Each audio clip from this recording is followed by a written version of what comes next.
ลูกชิพาค่ายได้ปะโอเคค่อยยางพอน้องมอแล้วพอเอ้ยพอมาฮอตน้องมอแล้วเด้อพี่น้องเนาะโอเคปั้นกันเด้อปั้นไม่เท่าแพทย์เด้อปลาดุกในกระป๋อยไว้แปะน้ำปล่อยใส่ตุกหันปูคิงดีๆเราจึงค่อยไปเอาน้ำพ่นน้ำป้านะเนาะมันคิงเขาบอดี้เราไปแล้วมันบนนั่นมันยันเจ็บตึมเนาะซื้อมา5 โลไปเอาฟ้าปกไว้เด้อยันมักดิดออกก่อนแล้วมืออื่นมึงเช่าไปแล้วอื่นไปแล้วมืออื่นบ่ให้พอดีก่อนกินยานี่กินยานี่หมดก่อนจึงค่อยไปเพิ่นส่วนพยายามแฮวพี่น้องเอ้ยสบายดีท่านผู้ชมเนาะสบายดี FC ของเบานำกันเบิดสู่คู่สู่คนพี่น้องบ่ว่าสิอยู่ภายในหรือว่าอยู่ต่างประเทศกันถือว่าต่อจากคลิป EP ที่แล้วคลิปนี้ก็เป็นคลิปที่เบานำจะได้นำพาทุกท่านรับชมภาพบรรยากาศในการที่ว่านำพาหัวหน้าเผ่าบุญไทยเนาะหรือว่าหัวหน้าเผ่าต้องเหลืองพอเพิ่นก็เจ็บเป็นเอ็นอุ่นมาแต่ป้าเพิ่นแล้วพี่น้องเอ้ยแต่เพิ่นก็ได้มาเพิ่งพาอาศัยเฮาคลิปที่แล้วเฮาก็ได้ไปเบิ่งแล้วอาการอีหยังต่างแล้วก็เปลี่ยนทรงเปลี่ยนเสื้ออีหยังต่างๆสำเร็จแล้วเนาะคลิปนี้ก็จะได้เดินทางไปเบิ่งจะพาไปที่สุขศาลาบ้านเนาะก่อนพี่น้องไปกวดไปกาอีหยังต่างเป็นตานอนก็สิได้นอนหันหรือว่าได้กินยามานอนบ้านก็สิได้เอามานอนบ้านติดตามอาการของเพิ่นถ้าว่าเพิ่นว่าบ่ไหวนักแล้วก็เพิ่น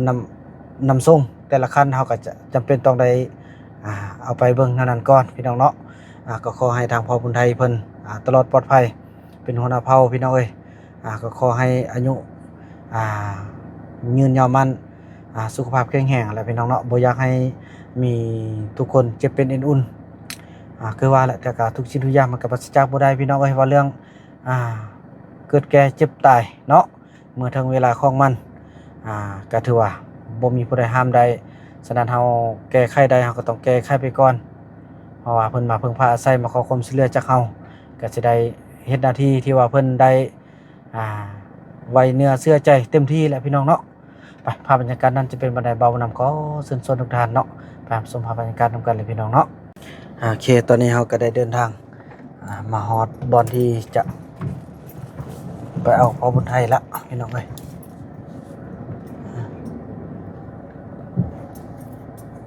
เอาพ่อบุญไทยไปก่อน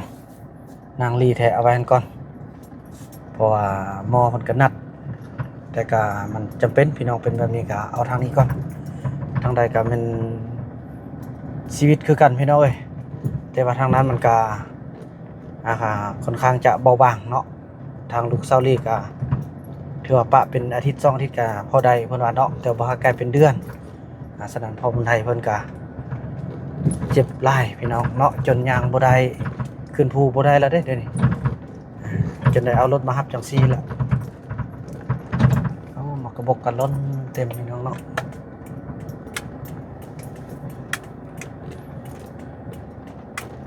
นี่นะพี่น้องเอ้ยผู้ใดมาเฮาก็ได้เบิ่งแยงเนาะผู้ใดเจ็บเป็นอุ่นต้องการความช่วยเหลือเฮาก็ได้เบิ่งผู้ใดที่ว่าบ่เข้ามาผู้ใดบ่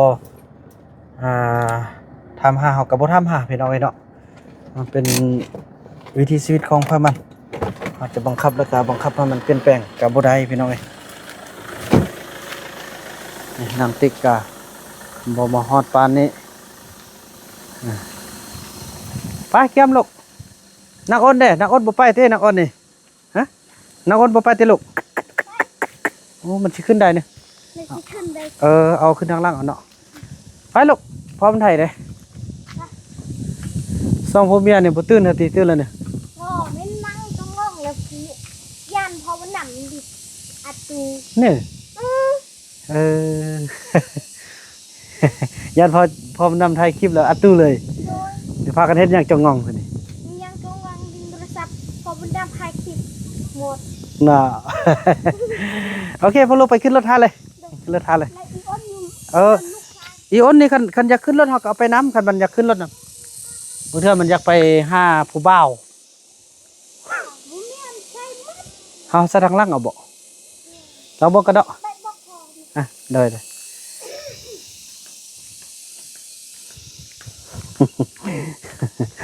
สายแรงงาน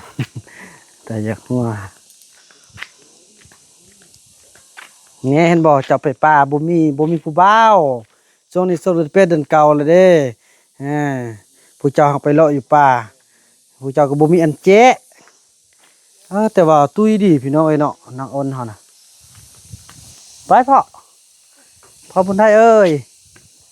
ไปคอยยังเด้อไอ้นู่นเด้อนี่ท่านท่าเด้อป้าอันนี้สิเซาเกือบนี่เลย ซื้อให้มือวานนี้เออหายโอ้เธอสุดยอดไอ้วาดเท่านี้เนาะเนาะการแต่งตัวไปขึ้นรถเลย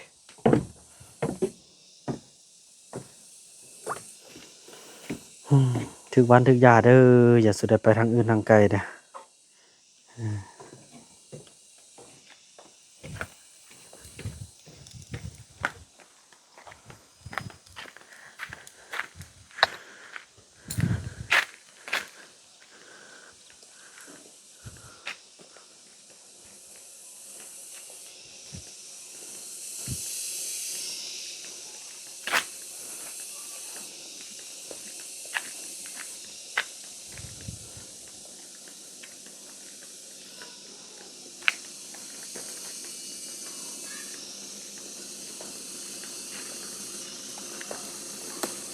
เมทาเพชรไอ้เฟื่องเมทาเพชรได้กินข้าวแล้วบ่โอเคเบิ่งแม่ตู้ดีๆเด้ออันนี้ก็แค่นเด้เอาไอ้เฟื่องให้จัดการให้เรากินข้าวกินน้ำบ่ให้ขาดแต่ละคาบเฮ็ดซะเด้อจินั่งนอกนั่งในพ่อนั่งข้างในก็ได้นะเอาไปยังพ่อเอาไปเหี่ยวให้เราคุณลูกนั่งนอกโอเคโอ้ยยังได้แห้งเย็นอ๋อนี่นี่ยังได้หอนยังได้ก็เย็นโอ้ย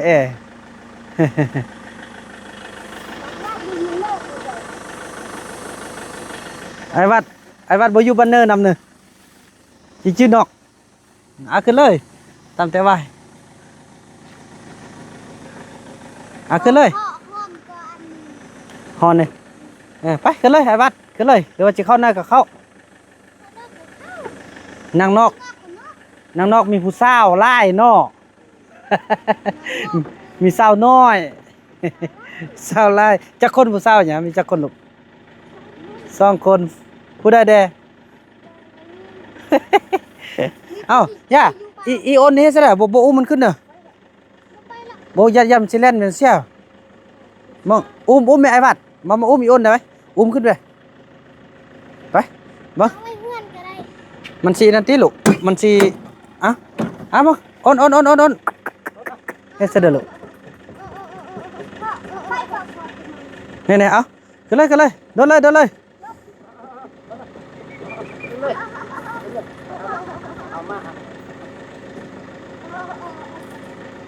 อุ้มเลยลูก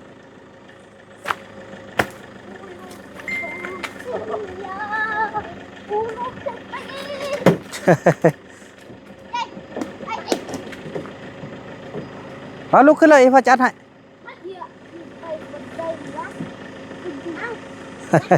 เฮ็ดซะได้ขึ้นนั่นๆจับดีๆเด้อจับอีโอนดีๆบอกอีพ่ออัดนี่ฮะโอเคบังจับดีๆเด้ออ้นเด้ออ้นจับดีๆเด้ออ้นเด้ออย่าตกเด้ออย่าโดดเด้อไปบาดนี่พอมันแทงขึ้นแล้วบ่ขึ้นแล้วบ่พ่อโอเคเรียบร้อยเดินทาง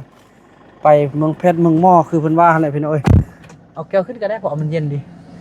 นั่นพี่น้องเนาะเดินทางพบกันต่อไปเนาะโอเคตอนนี้เราก็ได้เดินทางมาฮอดบ้านโพนทองพี่น้องไก่เนาะไก่จะฮอดสุขสลาบ้านแล้วอากาศแจ่มใสดีพี่น้องเอ้ยวันนี้เนาะปลอดโปร่งดี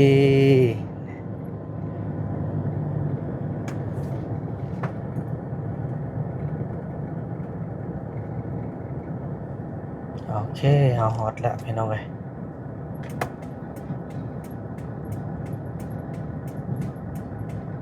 ฮอตแล้วเนาะ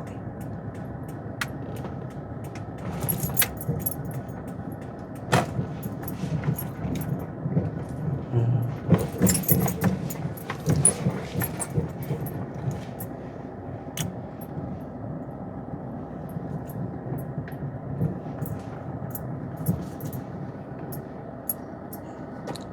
โอเคพอลงไปนั่นเลยลุงชิพาค่าได้ปะโอเคค่อยยางขอน้องมอเลยพอเอ้ยลงบล็อกกันลงมาหมดเลย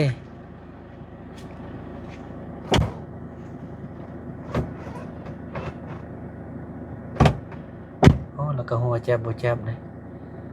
นั่นนะพี่น้องเนาะเพราะว่าการถ่ายทำมันก็คงจะยากนิดนึงเนาะพอครบเคสเครื่องโฮแล้วพี่น้องเอ้ยแต่ว่าตอนนี้พอมาฮอตห้องมอแล้วเด้อพี่น้องเนาะถือว่าทำผสมเนาะแล้วเฮาก็ได้กวดเป็นที่เรียบร้อยนะพ่อเนาะสักยาเข็มนึงเนาะ เจ็บบ่เจ็บบ่เจ็บปานใดติ เขาสักอยู่ไสก็สักอยู่ก้น พี่น้องค่าใช้จ่ายก็หมดแต่เส้น50,000กีบเท่านั้นแล้วบ่าวบุญนำจะพาทุกคนไปโอ้ลมกันเนาะว่าเป็นหยังสาเหตุเกิดมาจากหยังฮู้แล้วพี่น้องเอ้ยเนาะแล้วก็สิต่างอธิบายให้เพิ่นฟังนำกันอยู่ที่บ้านพุ่นแหละพี่น้องเนาะไปเดินทางกลับกันบัดนี้แล้วก็ถือว่าจะได้มาแวะซื้อปลาก่อนเนาะพ่อเนาะท่านหมอเพิ่นก็แนะนำว่าบ่ให้กินซีนลายพี่น้องเอ้ยเดี๋ยวจะมีซีนหยังแด่เดี๋ยวทุกหน่อยแน่ทุกหน่อยปลาเอ็กกับปลาใช่ไหมบอกว่าบอกคุณขอมาโดยขอมาแล้วมาเฮ้ยพอกินกันเลยเป็นอีกเป็นคือพยาธิก่อนบ่ให้กินเด้อกินแต่นี่หมูจ้อยอยู่ในป่ามันเป็นพยาธิก่อกินแต่ตุ้ยเด้อตุ้ยนี่จ้อยนี่ก็เป็นปลาจะทำซื้อปลากันเนาะนี่อีพ่ออินทาเด้อ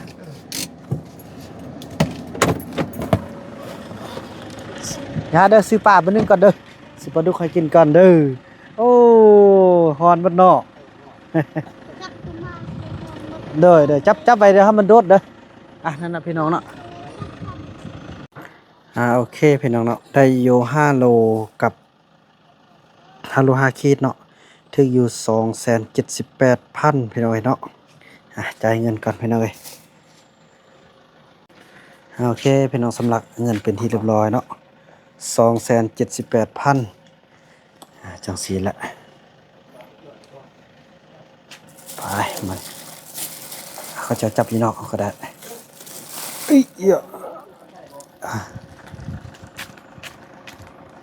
กินนี่ครับแรงหมดได้นี่พี่น้องเอ้ยเมื่อกี้ได้แนะนำบอกให้เจ้ากินเท่าละน้อยมีเท่าไรกินหมดพี่น้องเอ้ย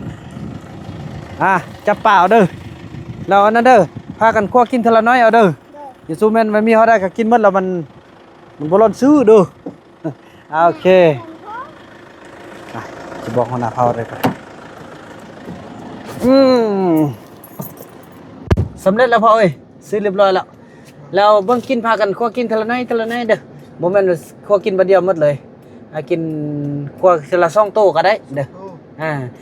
อันจะเอาอีแพทตัวนึงแม่นแล้วก็วันนี้อีแพทเอาไป3โต๊ะวันนี้หมดก่อนผู้เดียวแล้วผู้เดียวเอาตัวน้อยเอาตัวทีละโต๊ะเนาะแม่นแหละให้พ่อแบ่งนำเลยเด้อแล้วก็ไอ้เฟืองตัวนึงอีพ่อนี่มีหลายคนก็ใส่2โต๊ะสินะเนาะนั่นแหละก็ค้างไว้บัดนี้ค้างไว้เพื่อบ่ให้มันตายบัดนั้นเฮาจะกินเฮาก็เอาขึ้นมาคั่วกินเนาะไปเดินทางมีน้อยกลับกันนะพ่อเด้อกินข้าวกินน้ำแล้วจะได้กินยาพ่อนี่ยากะเกี่ยมมาหมดละยาหัดบ่มีแล้วยาหมูบ่มียาตัวเยาวัดนะยาวัดโอ้มีทำแล้วบ่มีบ่ว่าท่านเจ็บหัวเข่าแล้วอยากได้น่าจะเป็นยาคันเซ็นเด้อพี่น้องเอ้ยเนาะแต่ว่าบ่มีว่าซั่นจังซั่นล่ะพี่น้องว่ากันต่อไปชักยาให้มีอย่าบ่ออกมาเนาะเนาะให้ชักผู้เดียวแล้วเนาะอยู่กุกใหม่ลีอยู่กุกใหม่บ่ย่านสักยาติจึกนี่ชักเขาได้จึกผู้เดียวเนาะก็ดีเนาะพี่น้องเอ้ย โอเคพี่น้องเอ้ยมาฮอดบ้านฮอดเฮือนแล้วเอาลูกเอากาแฟเด้อลูกเอากาแฟได้อ่าเอาแตงงัว กาแฟ จับมักเอา ได้ลูก แม่นบอก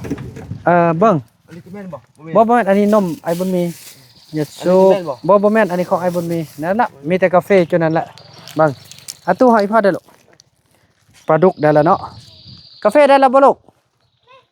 โอเค2ทงบ่โอเคปั่นกันเด้อปั่นไปเท่าแพทย์เด้อ ปลาดุกในกระป๋อยไว้แปะน้ำ ปล่อยใส่ตุกหั่นอ่า ใส่ตะกุอ่ะ ใส่เขาปุ๊บ สักยาไปละพี่น้องเอ๊ะจะได้ ไปบนเครื่อง น้ำออก โดยน้ำมันแล้วเนอะโอเคคันไอ้เฟืองนะนำมันแล้วบ่ขึ้นไปติดเว้ย ว่า ไอ้เฟืองเจ้าเบิ่งเวียกได้แม่คันว่านำมันแล้วก็ขึ้นไปติดโอ้ เจ้าอีย่านเฮ็ดหยังล่ะเจ้าอีย่านเฮ็ดหยัง เนาะจะดงตลอดเนาะ เรื่องตลอดขึ้นนี่ไปแทงลูกแล้ว เอ้ยเพิ่นน่ะขึ้นไปอันนั้นเด้อเบิ่งน้ำได้คันน้ำบ่มีแล้วก็ขึ้นไปนั่นล่ะน้ำมันก็ซื้อมาปะหมดแล้วพี่น้องเอ้ย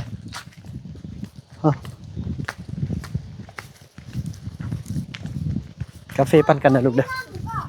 อโดยอันให้ไอ้เฟืองขึ้นไปนั่นลูกโลไว้เลยไอ้วัด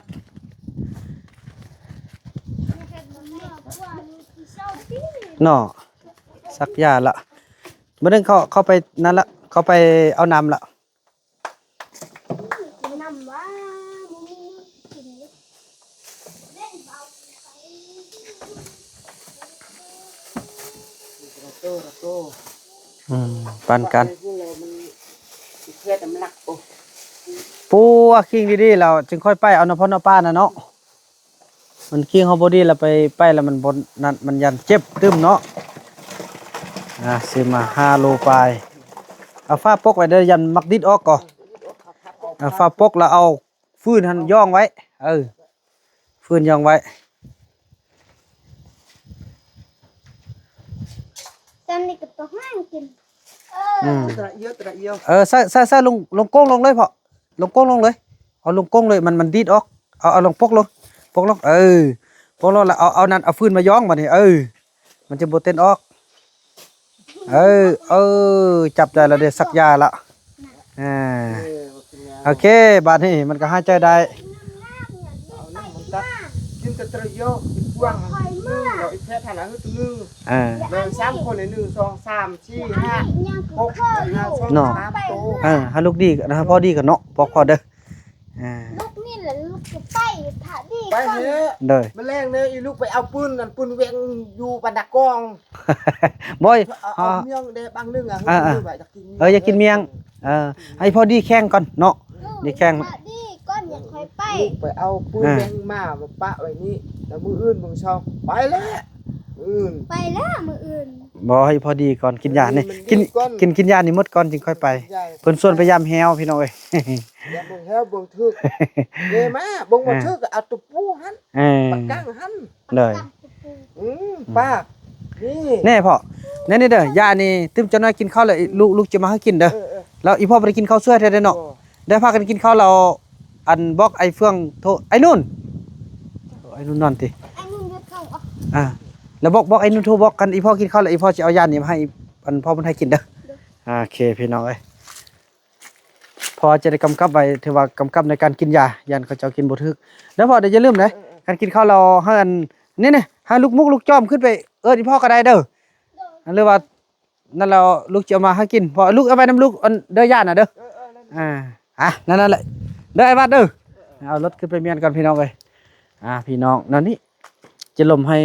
FC ได้ฟังถือว่าพ่อคนไทยเพิ่นนี่เป็นพญาธิแบบว่าแผลคอเนาะบรรดาคอกระดูกและข้อที่ห้ามแล้วก็อาการที่ว่าเกิดจากจุดนี้ก็คือกินซีนเนาะหรือว่าเนื้อที่มีสีแดงเกินขนาด